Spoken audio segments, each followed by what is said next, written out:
Aujourd'hui, nous allons parler un peu du Mali. Nos amis maliens sont actuellement dans une situation sociopolitique assez sérieuse.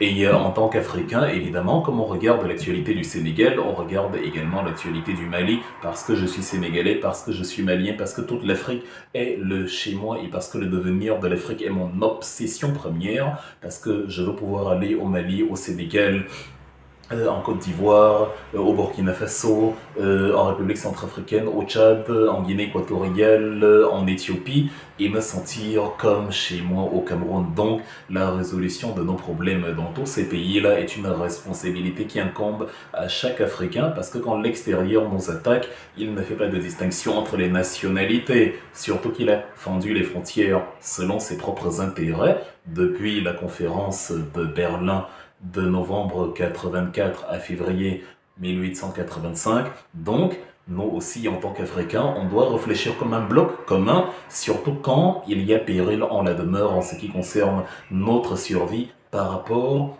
au regard que les pays, les grandes puissances ont sur nous.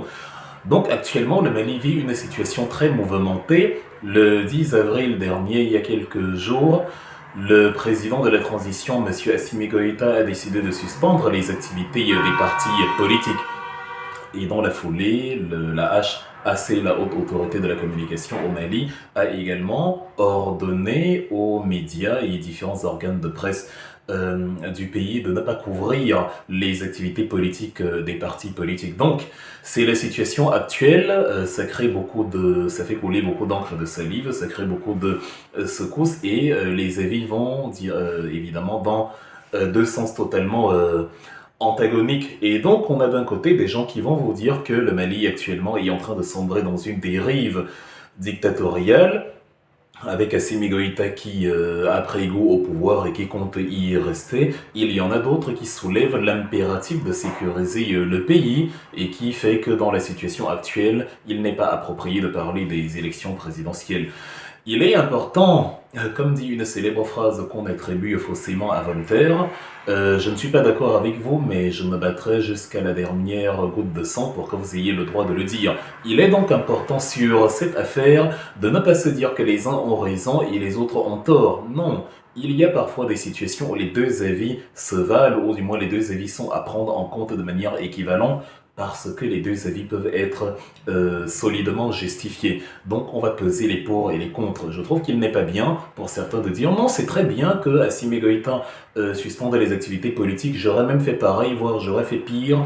Et de la même façon, je trouve qu'il n'est pas bien de fermer les yeux sur la situation au Mali actuelle et de se dire bon, on veut les élections, on veut le départ de la junte au pouvoir d'un côté comme de l'autre, c'est omettre une certaine réalité. Et si on veut avancer, il faut qu'on tienne en considération ces réalités-là. Donc, les pour et les contre, pourquoi est-ce que c'est une bonne chose que le Mali suspende les activités politiques? D'une part, le premier ministre Choguel Kokala Maïga l'a dit lui-même, il est malvenu dans un contexte où nous luttons contre le djihadisme de s'encombrer de débats politiques stériles. Et c'est clair qu'actuellement, quand on voit ce que fait la transition au Mali, quand on voit les résultats, on peut se dire, est-ce que c'est vraiment le moment de jeter un pavé dans la mare et de troubler cette eau-là qui est en train de devenir de plus en plus paisible? C'est-à-dire, le Mali avance dans la pacification du pays. Souvenez-vous de la bataille de Kidal, la 5e, parce que les 4 premières ont échoué. Il y a eu une bataille de Kidal aux encablures de l'ouverture des opérations Serval et Barkhane dans les années 2012. Ensuite, il y a eu une bataille de Kidal en 2014, d'ailleurs il y en a eu 2. Puis il y a eu une bataille en 2016 et à chaque fois, les rebelles se sont imposés plus ou moins face à l'armée malienne, tant et si bien que les mouvements pro-Azawad contrôlaient le nord du Mali. Or, en 2013, en 2023, à la fin de l'année 2023, aidés justement de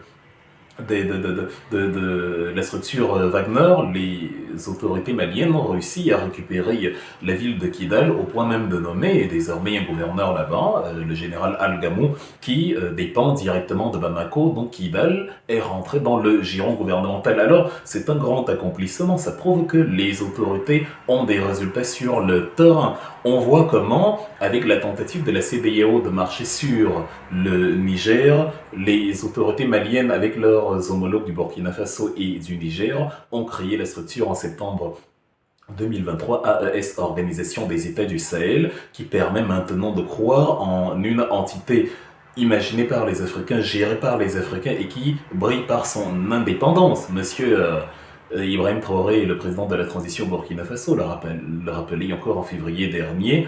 La CEDEAO, c'est fini, on ne va plus retourner là-bas. Il martèle et c'est acté, à mes yeux, il n'y aura plus jamais de Mali, Burkina, CEDEAO, en tout cas tant que ces dirigeants de la transition-là resteront au pouvoir. Et justement, ce que le premier ministre malien Kokala Maïga défend, c'est le fait que derrière la démocratie, on peut se cacher derrière la démocratie pour tout faire. On peut démobiliser l'armée, on peut leur dire, bon, c'est la démocratie, donc partez de là. Un peu comme les Français qui refusaient de vendre des armes létales au Burkina Faso, en tout cas aux autorités de la région sahélienne en Afrique occidentale pour combattre des terroristes qui, eux, avaient justement des armes létales. Au point où Ibrahim Traoré se demande est-ce qu'on va utiliser les cailloux contre des gens qui utilisent des Kalachnikov et des AK-47 contre nous. Donc, Kokala Maïga dit il n'est pas question que nous ayons maintenant à nos États, après nous, des gens faibles qui vont céder aux pressions extérieures, sous-entendu qui vont rentrer dans la CEDEAO, qui vont remettre à l'ordre du jour tous les partenariats de soumission avec les puissances coloniales alors qu'on prône une rupture et enterrer définitivement l'initiative de sortie du franc CFA. On se rappelle qu'en 1962, sous Modibo Keïta, le Mali s'en est allé, est sorti du franc CFA et on est venu prendre un enfant de l'école militaire française qui a fait ses classes à Fréjus, Moussa Traoré, qui est venu, qui a renversé Modibo Keïta avec l'aide du général de Gaulle, des réseaux de la France-Afrique et consorts, et on a emprisonné Modibo Keïta en 68. On l'a gardé là-bas jusqu'en mai 1977 où il finit par perdre la vie. Kokala Maïga, conscient de cette histoire, ne veut pas que les mêmes choses se reproduisent. Il dit actuellement, le Mali est dans une situation compliquée. Actuellement, regardez, nous sommes en train d'affronter les djihadistes, nous sommes en train d'essayer de recréer un Mali complet, un Mali unifié nord et sud. Pourquoi vous voulez maintenant c'est-à-dire insérer dans l'espace public le débat sur la légitimité de la transition, etc. Ça met à mal le processus de pacification. En ce sens-là, c'est totalement défendable. Et là, je crée un parallèle avec mon pays, le Cameroun, pour montrer que c'est totalement différent. Parce qu'il y a des gens qui vont nous dire, vous prônez, encore que je ne prône pas, vous prônez la prorogation des mandats de la transition au Mali, mais vous contestez la prorogation des mandats législatifs ou présidentiels au Cameroun. Non, la situation n'est pas pareille. Au Cameroun, on a la possibilité, on a une situation où on ne se fait pas attaquer dans les mêmes proportions par une milice djihadiste sur notre territoire, au point où on voit bien comment une partie du pays est coupée en deux parce qu'occupée par des mouvements terroristes.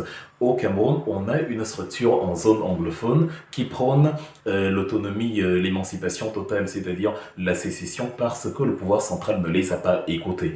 Et comme on a vu que le pouvoir central continue dans la même logique qui a créé le radicalisme, on estime que évidemment on doit justement participer à une élection qui permet de renverser ce régime-là et qui va ouvrir un véritable dialogue avec nos frères des régions anglophones pour leur dire que non, on peut trouver un juste milieu entre la sécession et l'État unitaire, on peut s'entendre entre autres sur le terrain de l'autonomie interne du fédéralisme ou ce genre de choses. Or, au Mali, c'est un pays, ce sont des structures qui ne se reconnaissent pas du Mali, des structures étrangères, des structures, le gouvernement malien soupçonne même l'Algérie justement d'avoir ses tentacules sur le territoire. Ce sont les grandes puissances, l'Amérique, la France, toutes les puissances du bloc otanien qui, en veulent aux autorités maliennes actuelles et les Maliens disent que non, nous allons régler les choses de manière intermalienne. Il ne faut pas que des Maliens viennent encore entraver un processus de cohésion intermalienne alors qu'on se fait y attaquer par des gens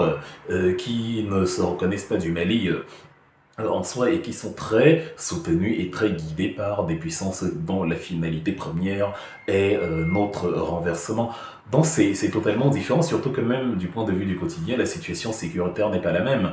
C'est-à-dire, au Cameroun, ce sont les autorités elles-mêmes qui vous disent que non, tout le pays est sous contrôle. Or, au Mali, on a bien vu comment pendant des années, les régions, notamment dans le septentrion malien, étaient entre les mains de rebelles, entre les mains, les zones étaient désertées, les Maliens ne pouvaient pas entrer sur le territoire. Et c'est même un problème qui englobe toute la région. Vous avez l'AQMI, vous avez, depuis à l'époque Ansar-Dine, vous avez voilà, toute la coalition de l'Azawad. Il y a 1000 mouvements, vous avez les Al-Mourabitoun de Mauritanie. En fait, vous avez toute une structure, voilà, toute une pieuvre, un delta d'organisations terroristes qui sèment la pagaille et qui n'a rien à voir avec le conflit interne, le malentendu interne qu'on a dans le cas du Cameroun et qui cause des morts pour rien qu'on peut annuler du jour au lendemain avec simplement un réel dialogue. Au Mali, ils ne veulent pas dialoguer, ceux-là, ils sont dans la logique de ce qu'ils appellent le djihad, dans une logique qui n'est pas vraiment religieuse, mais qui est géopolitique, où avec tout refus de dialogue, ils veulent simplement sinistrer la région et de préférence renverser le pouvoir actuel. Donc nous ne soutenons pas la prorogation au Mali pour contredire la prorogation au Cameroun. Non, nous disons qu'au Mali, il y a pour décembre 2024, le 31 décembre, un dialogue intermalien qui est prévu. C'est dans cette logique-là que Assimi Goïta dit, pour le 31 décembre, nous allons organiser un dialogue intermalien où nous allons parler de toutes ces questions. Alors essayez, supportez, essayons de cheminer d'une même voie dans cette logique de pacification que vous voyez les résultats sous vos yeux. Dans cette logique d'émancipation de la colonisation dont vous voyez les résultats sous vos yeux. Dans cette logique voilà, de recréer un Mali uni dont vous voyez les résultats sous vos yeux. Essayez de patienter sur les 8 mois qui viennent et on pourra parler, on pourra voir voilà, ce qu'il en est de la suite des événements. C'est vrai que la transition devait expirer le 31 mars, le 26 mars 2024 et que cela n'a pas eu lieu, mais monsieur Chokala Maïga précise que, bon, la transition est encore en cours, il n'y a pas de vide juridique en soi parce que les conditions qui ont provoqué la transition, à savoir l'insécurité totale au Mali qui avait conduit donc en septembre 2020 au renversement de Ibrahim Boubacar Keïta. Voilà, les conditions sont toujours les mêmes. Elles sont d'ailleurs d'autant plus urgentes que, même après y avoir renversé Ibrahim Boubacar Keïta en 2020, le colonel Assimi Goïta a estimé que celui qui assurait la transition à cette époque, le général Monsieur Mbandao, n'en aurait pas les engagements de la transition. Et donc, même Mbandao, qui a renversé Ibrahim Boubacar Keïta, a été renversé. Et donc, depuis Assimi Goïta, on voit quand même un cheminement vers quelque chose qui commence à présenter des couleurs où on est satisfait. Je suis très satisfait du bilan d'Assimi Goïta sur le plan sécuritaire, sur le plan de la volonté d'émancipation jusqu'à présent. Et donc je peux comprendre d'une part qu'il veuille tout miser, il veuille que les Maliens se consacrent sur le cheminement vers la pacification réelle et que les élections se tiennent quand le pays sera réellement pacifié. Parce que, avec des discussions, ce qu'ils ont appelé des débats stériles, avec des discussions sur la légitimité, sur la chute de la transition et pour le tralala, bon, on perd de vue l'objectif et ça, voilà, ça permet à l'ennemi de s'infiltrer parce qu'il y a un déficit de concentration. Donc on peut le comprendre. Cependant, d'un autre côté, pour qu'on ne nous accuse justement pas de défendre le putschisme, de défendre l'antidémocratisme, la même chose que l'on prône dans nos pays, d'un autre côté, je comprends parfaitement ceux qui disent que la démocratie doit suivre son cours. Il ne faut pas que les autorités maliennes instaurent exactement ce qu'on a combattu sous les régimes précédents. En tant qu'individu, en tant que citoyen, bien sûr, je ne veux pas être dans un pays où je n'ai pas le droit de m'exprimer. Nous combattons Paul Biya au Cameroun, nous combattons Kaka Déby, le caca ambulant du Tchad, nous combattons voilà, toutes les dictatures qui sévissent à travers nos pays et qui nous empêchent voilà, de donner notre opinion. Nous combattons la boulimie dictatoriale de Faure Gnassingbé à la suite de son père au Togo et dont nous ne voulons pas que ceux qui vont remplacer ces gens-là viennent nous soumettre dans le même carcan où on ne pourra pas donner un autre avis. Donc je peux comprendre les 80 organisations, les 80 partis politiques qui ont rédigé la missive du 31 mars dernier où ils recommandent justement la tenue des élections et où ils dénoncent le vide juridique qu'il y a en place, où ils demandent voilà, la chute... en tout cas la tenue des élections et où ils contestent la pérennité du régime, du gouvernement militaire en place à l'heure actuelle. Je peux comprendre leur volonté de mener leurs opérations et à ce niveau-là on peut conseiller, on peut se dire que les autorités maliennes n'étaient pas forcément obligées de procéder de cette manière. moi, en tant que président du Mali, il est certain que j'aurais laissé les journalistes, j'aurais laissé les partis politiques continuer de s'exprimer, mais j'aurais mis un accent plus prononcé dans l'encadrement s'il y a des manifestations publiques. J'aurais mis un dispositif policier conséquent pour encadrer les manifestations, évidemment, pas pour sévir ou pour réprimer, mais pour veiller avec une minutie de tous les instants à ce qu'il n'y ait pas de débordement, à ce qu'il n'y ait pas de l'infiltration externe. J'aurais mis à contribution parce que c'est une guerre d'intelligence, évidemment. L'extérieur cherche à nous déstabiliser, mais nous pouvons prouver à l'extérieur que nous sommes intelligents et que nous veillons à voir s'il y a des agents infiltrés, des infiltrations externes, s'il y a voilà des choses qui ne relèvent plus de l'activité politique, mais plutôt de la déstabilisation réelle d'un processus de règlement des problèmes du Mali. Par exemple, si vous avez une manifestation et que vous voyez que, bon, elle a dégénéré parce que les manifestants, pour une raison ou pour une autre, ont utilisé la manifestation comme prétexte pour faire autre chose, vous pouvez utiliser cela comme jurisprudence pour dire aux Maliens que regardez, on a essayé, mais regardez ce que ça a donné, donc vous comprenez à partir de maintenant que nous ne pouvons pas permettre la perpétuation de cela. Donc, dans ce registre, on peut considérer que l'administration Goïta a eu un peu tort de dire de manière globale, comme l'a dit le porte-parole du gouvernement Abdoulaye Maïga, que les activités de subversion se sont multipliées ces derniers temps, et voilà, et c'est pour ça que nous mettons en place cette logique de coercition. Les gens peuvent dire que oui, mais on n'a pas vu réellement quels sont ces actes de subversion, on aimerait y avoir un peu plus de transparence. Et voilà, je peux comprendre, je peux défendre, je peux épouser cette façon de voir les choses parce qu'elle permet de lever les équivoques. Quand vous faites de la transparence, quand vous montrez que regardez ce qui s'est passé, les équivoques sont levés et on peut mieux comprendre la logique d'avoir instauré justement cette coercition là parce que en ne faisant pas cela vous donnez du grain à moudre à ceux qui ne vous aiment pas, vous instaurez exactement ce que vous avez tenté d'éviter parce que maintenant les voix vont s'élever, il y aura de plus en plus de personnes, de plus en plus d'acteurs, de plus en plus de structures nationales et internationales qui vont surfer dessus et délégitimer quelque chose qui n'avait pas besoin d'en arriver là. Vous avez vu le porte-parole du State Department américain, monsieur Matthew, le porte-parole du département d'État américain, l'équivalent du ministère de la Défense, qui enjoint, qui ordonne ou qui incite les Maliens, les autorités maliennes à organiser les élections dans les plus brefs délais. Vous avez une structure aux allures d'ONG ou de syndicats au Mali, très solide, très connue, assez puissante. La maison de la presse, comme elle s'appelle, qui a enjoint les médias à ne pas exécuter l'ordre de la haute autorité de la communication et à continuer de couvrir les activités politiques. Vous avez le président du CODEM, Convergence pour le développement du Mali, monsieur, comme il s'appelle, monsieur Hosseini, euh, euh, euh, voilà, Monsieur Hosseini qui dit,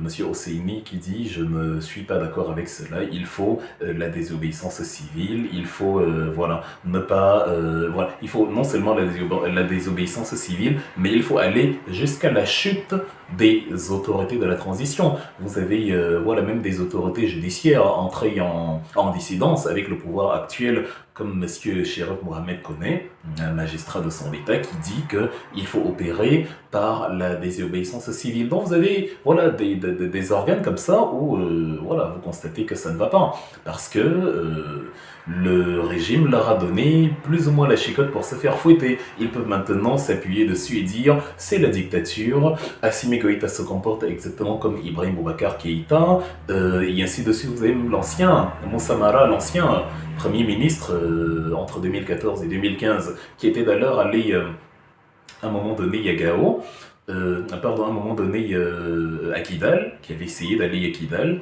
et dont la venue avait été très contestée à l'époque par les autorités, en tout cas par les représentants de l'Azawad, qui avaient notamment accentué le déclenchement de la bataille de l'une, deuxième ou troisième bataille de Kidal, justement en mai 2014, quand je parlais tout à l'heure de la bataille de Kidal qui a été remportée, qui est la cinquième. Vous avez donc monsieur l'ancien Premier ministre qui dit que non, il faut, pour les bienfaits de la démocratie, retourner à une logique d'autorisation des activités des partis politiques. En fait, il y a plus de remous quand on regarde dans l'ensemble même si on peut défendre l'idée selon laquelle les débats politiques ne sont pas vraiment appropriés maintenant, c'est comme s'il y a des Maliens qui voilà, veulent perturber le processus de lutte contre le djihadisme. On peut aussi se rendre compte qu'en empêchant les partis politiques d'exercer, on génère encore plus de bruit dont on produit ce qu'on a essayé d'éviter, on génère encore plus de bruit parce que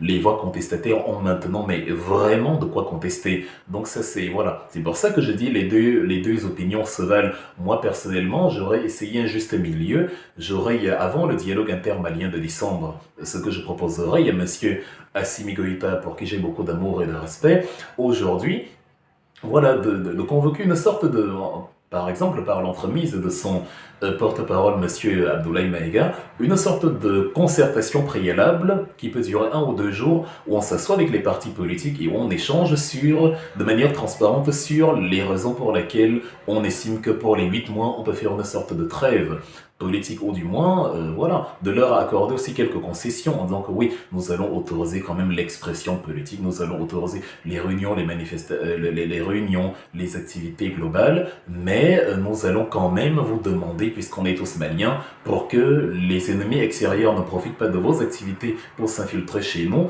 nous allons vous demander quand même de minimiser vos activités en attendant le grand dialogue intermalien de décembre, parce que c'est la vérité, le Mali est dans une situation fragile, c'est la vérité, le Mali, la France, les puissances extérieures ne voient pas d'un bon oeil Assimi Goïta. On a vu ce qui s'est passé au Niger avec Sylvain Ité, où Emmanuel Macron dit aux autorités nigériennes: je ne vais pas retirer mon ambassadeur parce que je n'obéis que à Mohamed Bazoum, que je reconnais comme président. Souvenez-vous qu'au Mali, la première visite d'Emmanuel Macron en 2017, en mai, quelques jours après son élection, c'était à Gao, aux côtés de M. Ibrahim Boubacar Keïta. Non, il n'était pas très content que tout ce qui ressemble à Ibrahim Boubacar Keïta ait été renversé en 2020. Il aurait bien aimé qu'on ait des Ibrahim Boubacar Keïta qui soient encore sur le terrain. Donc oui, les partis politiques peuvent comprendre cette logique de Assimi Goïta de dire on peut minimiser les activités politiques parce que l'extérieur veut nous déstabiliser, de la même façon que Assimi Goïta aussi peut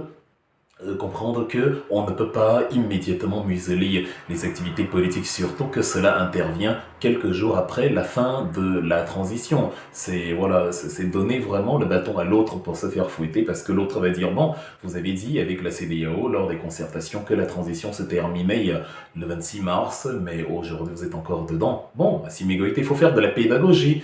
Assimi Goïta, à travers son gouvernement, peut expliquer aux partis politiques que bon, les négociations avec la CEDEAO, vous voyez ce qu'est la CEDEAO, c'est une structure inféodée à l'impérialisme occidental. C'est d'ailleurs pour ça que nous avons créé l'AES, et c'est pour ça que, entre-temps, sorti de la CEDEAO, nous opérons, voilà, nous avons une nouvelle feuille de route qui fait que nous suivons notre canevas. Et notre canevas, c'est que tant que la transition n'est pas encore réglée, nous allons continuer, tant que la pacification n'est pas encore actée, nous allons continuer la transition, au moins jusqu'au dialogue du 31 décembre 2024, dont les deux parties s'entendent. Il y a cette sorte de compromis-là, personne n'est braqué sur une position, on n'attribue pas, en tout cas, personne ne lâche du lest complètement, on ne permet pas à l'autre d'avoir tout ce qu'il veut pendant que son vis-à-vis n'a rien.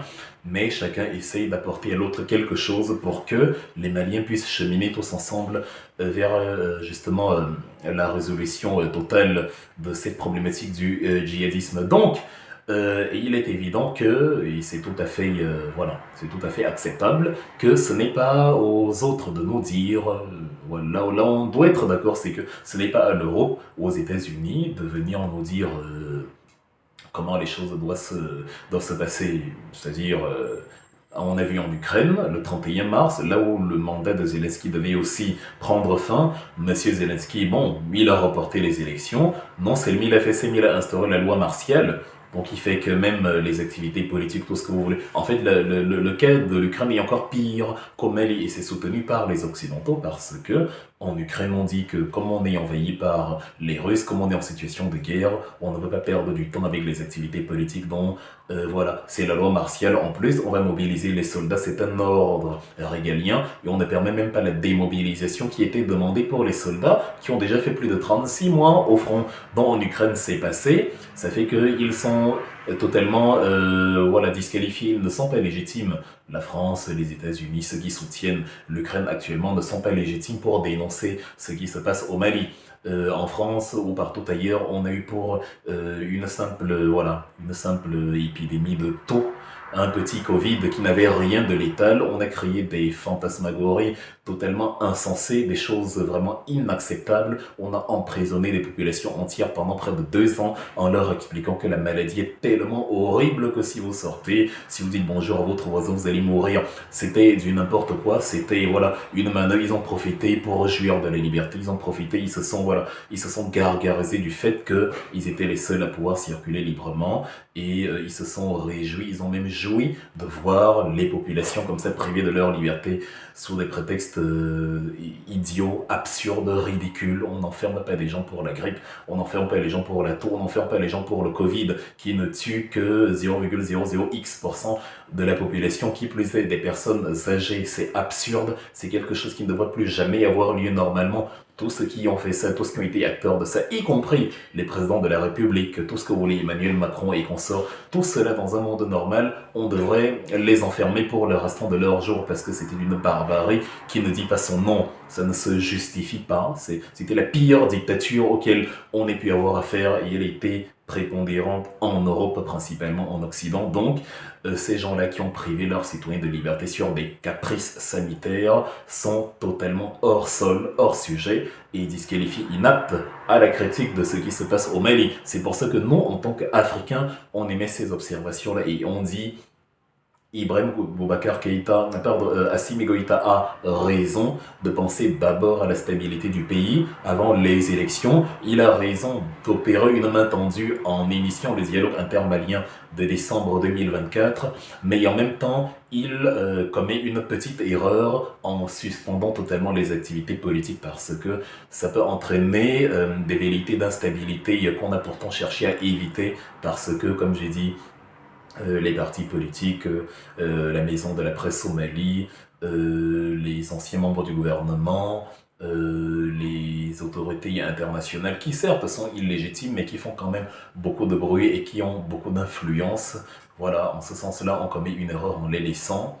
Voilà, en leur donnant comme ça la chicotte qui va permettre de nous critiquer. Lors du débarquement de la baie des Cochons à Cuba en 61, ce sont des Cubains de l'extérieur qui étaient financés par justement les Américains pour venir déstabiliser Fidel Castro. Lors donc de la crise malienne des années 60-70, c'est Moussa Traoré qui vient financé, armé par la France pour renverser Modibo Keïta. Donc il ne faut pas nourrir des ressentis, il ne faut pas légitimer quelque chose qui n'avait pas vraiment de crédit jusqu'ici. Avant cette opération d'annulation des activités politiques, l'opinion africaine était unanime sur la légitimité de la transition pour conduire les activités de pacification. Maintenant, dès que vous muselez les activités politiques, vous avez une partie de cette opinion-là qui commence à dire que oui, mais quand même, ce n'est pas bien fait d'avoir fait cela. Voilà, et c'est d'autant plus dangereux qu'ils n'ont pas totalement tort. Il ne s'agit pas ici de dire à Assimi Goïta qu'il fait tout bien, non. Les rois, les plus grands empereurs ont souvent eu des intendants à leur côté qui leur rappelaient à chaque fois tu n'es qu'un homme, tu peux commettre des erreurs. Donc il est important aussi de dire à ces présidents de la transition là que nous aimons beaucoup, monsieur Abdourahmane Tiani, monsieur Ibrahim Traoré, monsieur Assimi Goïta, que bon, à ce niveau, monsieur le président, il faut peut-être opérer autrement parce que si vous faites cela, dans cette direction, même si vous avez raison, les conséquences peuvent être pires que ce que vous évitez. Or, on dit de deux mots, le moindre mal, il faut donc s'assurer que le mal qu'on a essayé d'éviter en ne laissant pas les partis politiques troubler l'opération de pacification du pays ne devient pas plus grand que le mal qui est généré maintenant par le musulman qu'on a opérer.